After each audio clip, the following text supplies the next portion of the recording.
आपका अगला जो डाउट का क्वेश्चन है वो है दिया हुआ कि एक व्यक्ति अपने मित्र से इस प्रकार कहता है, मतलब कि एक व्यक्ति और एक उसका क्या है मित्र है, तो इस प्रकार कहता है कि मित्र यदि तुम मुझे 100 दोगे तो 100 दोगे, इसका मतलब यहाँ पर कहने का तात्पर्य यह है कि 100 रुपया से बात यहाँ पर हो रहा है। ठीक है, तो 100 दोगे तो मैं तुमसे दुगनी धनी हो जाऊंगा, तो क्या हो जाएगा कि वह उसके दुगना धनी हो जाएगा। फिर उसका मित्र जवाब देता है कि यदि तुम मुझे 10 दोगे, क्या दोगे 10 दोगे, मतलब कि 10 रुपये दोगे तो मैं तुमसे 6 गुना धनी हो जाऊंगा। तो बताइए उनकी पूंजी क्या है, तो उनकी पूंजी क्या है, मतलब कि उसके पास कितना कितना रुपया है, मतलब कि व्यक्ति के पास और व्यक्ति के मित्र के पास कितना रुपया है ये आपको पता करना है। ठीक है, तो फर्स्ट ऑफ ऑल यहाँ पर हम क्या करेंगे कि व्यक्ति के पास कितना रुपया है वो हम मान लेंगे और उसके मित्र के पास कितना रुपया है ये हम मान लेंगे। ठीक है, तो लिखेंगे यहाँ पर क्या कि माना कि व्यक्ति के पास 100 रुपया है तथा उसके मित्र के पास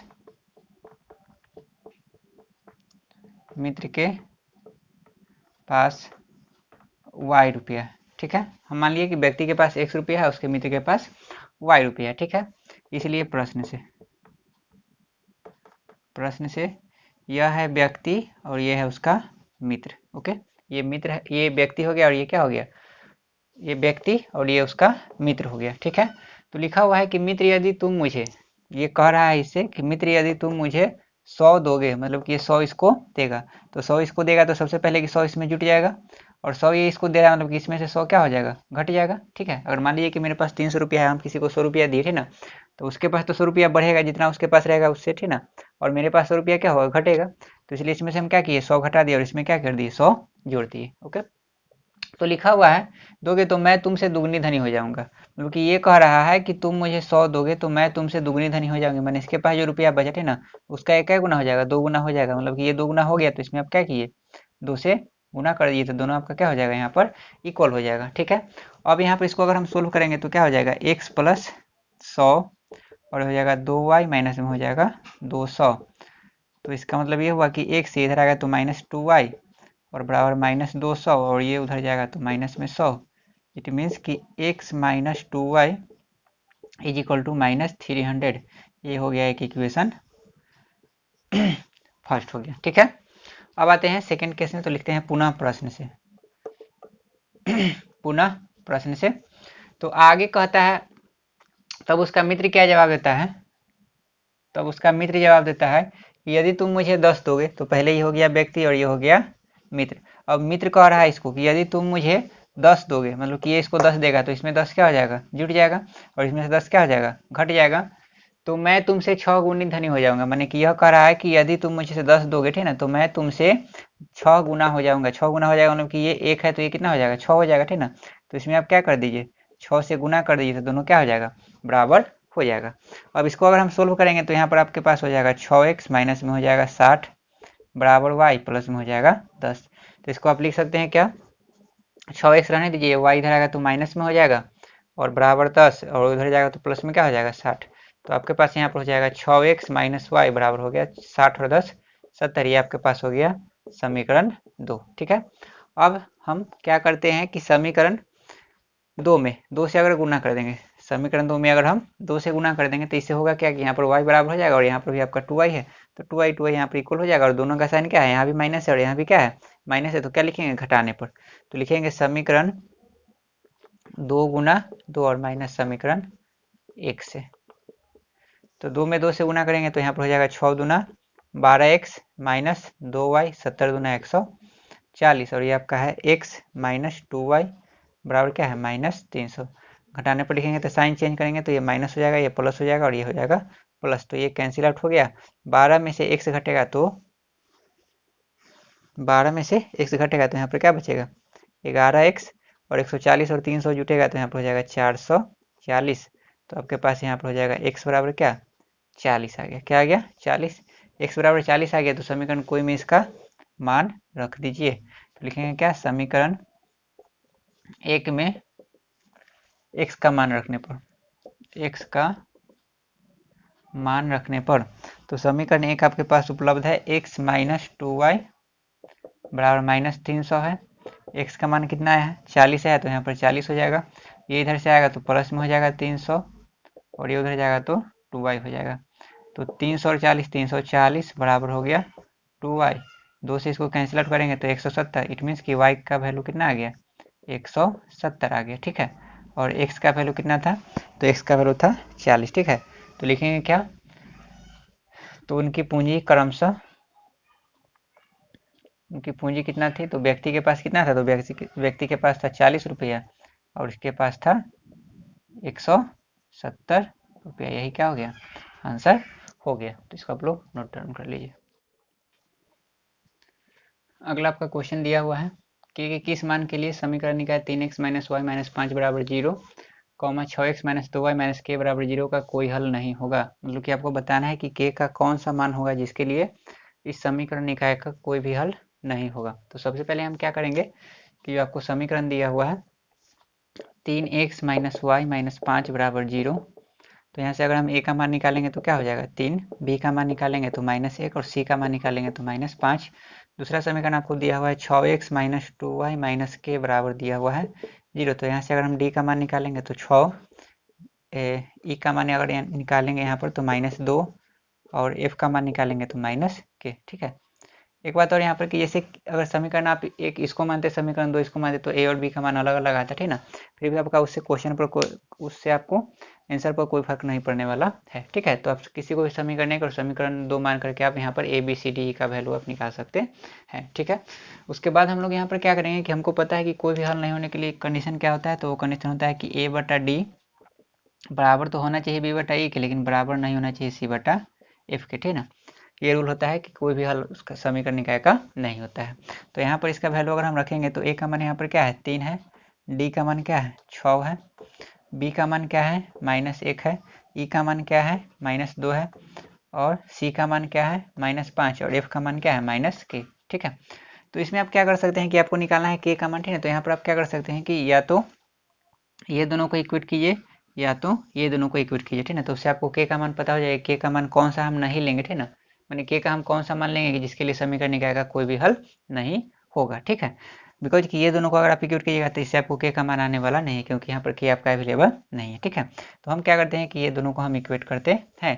तो जब इक्वेट करेंगे तो होगा क्या कि यहाँ पर -1 बटा माइनस, तो यहाँ पर हो गया इज नॉट इक्वल टू -5 बटा -k, माइनस से माइनस कैंसिल आउट हो गया क्रॉस गुना करेंगे तो एक में k से गुना करेंगे तो k और यहाँ पर हो जाएगा इज नॉट इक्वल टू 10। यहाँ पर क्या है k is not equal to 10। इसका मतलब ये हुआ कि आप 10 को छोड़ करके बाकी कोई भी वैल्यू अगर आप लीजिएगा तो उसके लिए समीकरण निकाय का कोई भी हल नहीं होगा। k का वैल्यू आपको सिर्फ 10 नहीं लेना है। ठीक है, तो यहाँ पर आंसर में क्या हो जाएगा कि 10 को छोड़ करके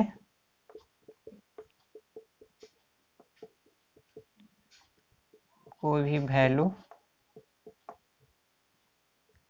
k के लिए सही होगा। ठीक है, मतलब कि 10 को छोड़ करके 10 आपको नहीं लेना है, -10 आप ले सकते हैं, ठीक है, 9 ले सकते हैं, 1 ले सकते हैं, 2 ले सकते हैं, 5/3 ले सकते हैं, 2/5 ले सकते हैं। ठीक ना, सिर्फ आपको 10 नहीं लीजिएगा। ठीक ना, अब एक्चुअली में होगा क्या कि जब आप 10 लीजिएगा तो होगा क्या कि जब आप यहाँ पर आप 10 रखिएगा, ठीक है, तो इसे a बटा डी बराबर b बटा e हो जाएगा बराबर c बटा f हो जाएगा, माने कि तीनों आपका बराबर हो जाएगा। तो आपको पता है कि जब तीनों बराबर हो जाता है तो उस समय आपका क्या होता है, उसका अनगिनत हल होता है, मतलब कि अनंत हल होता है। लेकिन आपको यहाँ पर क्या लिखा हुआ है कि कोई भी हल नहीं होना चाहिए। ठीक है ना, तो उसके लिए जरूरी है कि k का मान आप 10 को अवॉइड कीजिए, मैंने 10 आपका वैल्यू नहीं होना चाहिए। ठीक है, तो आपको ऑप्शन में यहाँ पर क्या दिया हुआ है कि पहला k का बराबर दिया है 10, तो k का बराबर 10 हम नहीं ले सकते हैं, तो ये वैल्यू आपका गलत हो गया। आगे आपको लिखा है k is not equal to 10, तो यहाँ पर ये आपका सही है कि k का मान हमको 10 के बराबर नहीं लेना है। यहाँ पर लिखा हुआ है k का कोई मान हो सकता है, तो नहीं, ऐसा जरूरी नहीं है। ठीक है ना, k का मान अगर हम 10 लेंगे, ठीक है, कोई मान होने का मतलब कि कुछ सब वैल्यू हम ले सकते हैं, ठीक है ना, लेकिन ऐसा यहाँ पर नहीं है, 10 आपको नहीं लेना है, तो इसलिए भी आपका ऑप्शन गलत है और इनमें से कोई नहीं, तो भी आपका ऑप्शन यहाँ पर गलत है। तो आपका ऑप्शन नंबर यहाँ पर क्या होगा, बी सही होगा। ठीक है, कि k का मान आपको 10 नहीं लेना है, 10 को छोड़ करके आप कोई वैल्यू ले सकते हैं।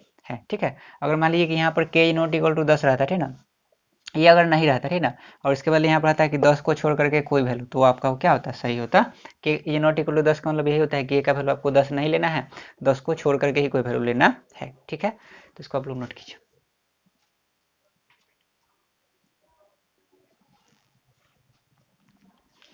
अगला जो आपका क्वेश्चन है दिया हुआ है के किस मान के लिए k minus 1 into x minus y बराबर 5, k plus 1 into x plus 1 minus k into y बराबर 3k+1 के अनगिनत हल होंगे। ठीक है, तो यहाँ पर दो समीकरण आपको दिया हुआ है। ठीक है, तो समीकरण में पहले हम क्या करेंगे, समीकरण 1 और समीकरण 2 को लिख लेंगे और वहाँ से a b c d e f का वैल्यू हम क्या करेंगे, निकाल लेंगे। ठीक है, तो पहला जो आपका समीकरण है वो आपका है k-1 into x minus Y, और आपको पता है कि ये स्टैंडर्ड फॉर्म में नहीं है तो हम यहाँ पर क्या कर लेंगे, -5 कर लेंगे, बराबर क्या कर लेंगे 0। ठीक है, क्योंकि आपका स्टैंडर्ड फॉर्म दो चर वाले रैखिक समीकरण में क्या होता है, ax plus b y plus c is equal to 0 और dx plus e y plus f is equal to 0 जब आपका युग्म में होता है तब। ठीक है, आप यहाँ पर क्या कर सकते हैं, किसी किसी बुक में आपको यहाँ पर a1 b1 c1 यहाँ a2 b2 c2 लिखा हुआ रहता है, तो आप उससे भी डिनोट कर सकते हैं। ठीक है, तो यहाँ से अगर हम a का वैल्यू निकालेंगे तो यहाँ से क्या हो जाएगा, k-1, b का वैल्यू निकालेंगे तो -1, इसका कोएफिशिएंट जो होता है वो हम लिख रहे हैं। ठीक है,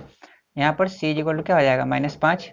दूसरा समीकरण आपका दिया हुआ है k+1 into x plus 1 minus के इंटू वाई, और ये 3k+1 इधर क्या है, प्लस में, इधर आएगा तो क्या हो जाएगा, माइनस में, तो लिख सकते हैं -3k+1 is equal to 0। D का वैल्यू निकालेंगे तो यहाँ पर हो जाएगा k+1, ई का वैल्यू निकालेंगे तो 1 माइनस के, और एफ का वैल्यू निकालेंगे तो -3k+1, ब्रैकेट यहाँ पर, बिकॉज कि यहाँ पर माइनस दोनों के लिए। ठीक है, अब जो कंडीशन आपका होता है अनगिनत हल होने के लिए, अनगिनत हल के लिए शर्त जो होता है वो आपका होता है a/d is equal to b/e is equal to होता है c/f। तीनों आपका यहाँ पर क्या होता है, इक्वल होता है, तीनों का रेशियो। ठीक है, अब a आपका कितना है, k-1 है, d आपका कितना है, k+1 है, b आपका है -1, e आपका कितना है 1 माइनस के, c आपका कितना है -5, f आपका कितना है -3k+1। ठीक है, माइनस माइनस यहाँ पर कैंसिल आउट हो गया। ठीक ना, आप यहाँ पर चाहे तो आपको यहाँ पर k का वैल्यू निकालना है, तो आप चाहे तो ये दोनों को भी इक्वल कर सकते हैं, या आप चाहे तो ये दोनों को भी इक्वल कर सकते हैं, और आप चाहे तो इसको भी इक्वल कर सकते हैं। ठीक है, क्योंकि तीनों यहाँ पर क्या है, बराबर है, और आपको पता है कि सम में यहाँ पर k अवेलेबल। ठीक है, तो आप यहाँ पर किसी को भी इक्वल कीजिएगा तो आपको यहाँ पर k का मान आ जाएगा। ठीक है, तो हम यहाँ पर क्या करते हैं कि हम ये दोनों को इक्वल कर देते हैं। ठीक है, किसी से भी कीजिएगा तो आपको k का वैल्यू सेम ही आएगा। ठीक ना, तो अगर ये दोनों को अगर हम इक्वेट करेंगे तो यहाँ पर क्या हो जाएगा, -1, नीचे क्या है 1 माइनस के है, बराबर यहाँ पर क्या है 5 है, माइनस माइनस कैंसिल आउट हो गया, और नीचे है 3k+1, क्रॉस गुना अगर हम करेंगे तो -1 से इसमें अगर करेंगे, -1 से अगर 3k+1 में करेंगे तो माइनस में आपका क्या हो जाएगा, 3k हो जाएगा, और माइनस में क्या हो जाएगा 1 हो जाएगा, और 1 माइनस के से अगर 5 में करेंगे तो क्या हो जाएगा, 5 माइनस में हो जाएगा 5k, तो इससे होगा क्या कि -3k इधर आएगा तो प्लस में 5k बराबर हो गया 5, और ये एक इधर जाएगा तो प्लस में हो जाएगा, तो इससे यहाँ पर हो जाएगा 5k में से 3k घटेगा तो 2k हो गया यहाँ पर, और 5 और 1 6, 2 3 6, मतलब k का वैल्यू आपके पास क्या हो गया 3 आ गया। ठीक है, मतलब k का मान आपका क्या होगा 3 होगा। ठीक है, तो आपका ऑप्शन नंबर यहाँ पर क्या है, सी है। आप चाहें तो इस दोनों को भी इक्वल कीजिएगा तो उतना ही मान आएगा, या ये दोनों को इक्वल कीजिएगा तब भी आपको k का मान 3 ही आएगा। ठीक है, तो आप जैसे चाहे उस तरह से कर सकते हैं, नोट कर लीजिए।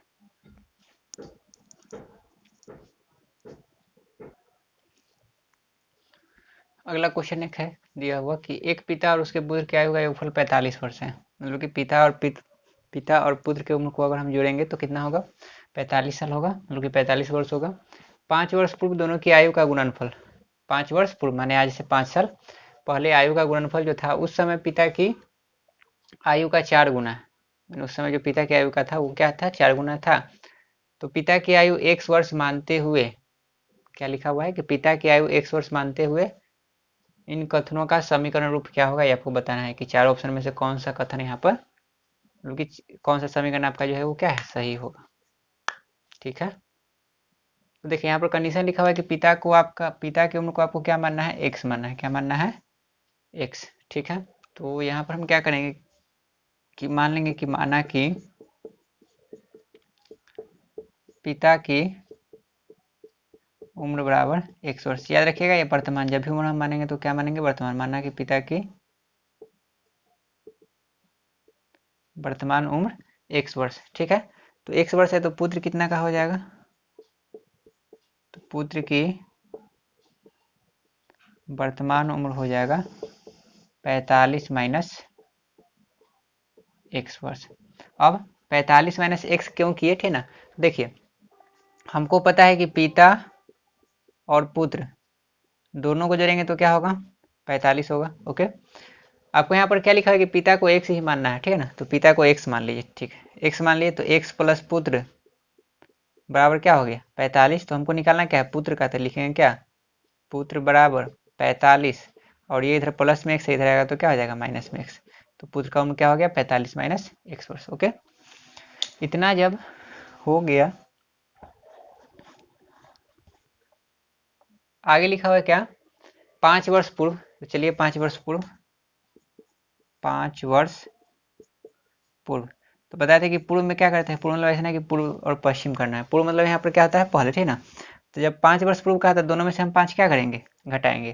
तो 5 घटाएंगे तो पिता का उम्र क्या हो जाएगा, 5 वर्ष पूर्व पिता की उम्र हो जाएगी x माइनस 5, ठीक है। और पुत्र की उम्र क्या हो जाएगी, तो पुत्र की उम्र हो जाएगी 45 माइनस x, तो ऑलरेडी पहले से है ना, इसमें से भी 5 क्या हो जाएगा माइनस, तो माइनस हो गया 5। ओके, कि 5 वर्ष पूर्व अगर कहेगा तो पिताजी हो जाएंगे x माइनस 5 के, और पुत्र हो जाएगा 45 माइनस x माइनस 5 वर्ष के, ठीक है। तो लिखा हुआ है कि 5 वर्ष पूर्व दोनों की आयु का गुणनफल, दोनों की आयु का गुणनफल। तो गुणनफल कह रहा था, दोनों को क्या कीजिए गुना कीजिए। तो गुना अगर करेंगे तो क्या हम लिख सकते हैं, तो लिख सकते हैं x minus 5 into 45 minus x minus 5, गुणनफल मतलब कि गुना करना, ठीक है। गुणनफल उस समय पिता की आयु का, उस समय पिता की आयु का, तो उस समय पिता की आयु क्या है, तो पिता की आयु है x माइनस 5। उस समय पिता की आयु का 4 गुना था, मतलब कि ये 4 गुना है। तो ये 4 गुना है, मतलब कि 1 है तो ये क्या है 4 है। तो इसमें अगर हम 4 से गुना करेंगे तो दोनों क्या हो जाएगा बराबर हो जाएगा, क्या हो जाएगा बराबर हो जाएगा, ठीक है ना। तो ये आपका समीकरण कुछ इस तरह से प्राप्त होगा, यही आपका क्या हुआ समीकरण। अब यहाँ पर अगर हम ध्यान से देखेंगे तो कौन सा, हाँ देखिए यहाँ पे पहला जो आपका ऑप्शन है x minus 5, 45 minus x minus 5 बराबर 4 इंटू एक्स माइनस 5, यही आपका ऑप्शन नंबर ए है, ठीक है। ये आपका ऑप्शन नंबर ए क्या होगा सही होगा, ठीक है। तो इस तरह से आपको यहाँ पर सिर्फ समीकरण निकालना था, आपको बताना नहीं है कि पिताजी और पुत्र यहाँ पर कितने साल के हैं, आपको यहाँ पर बताना नहीं है, ठीक है। तो आपका ऑप्शन नंबर यहाँ पर हो जाएगा ए, ठीक है। इसको आप लोग नोट कर लीजिए।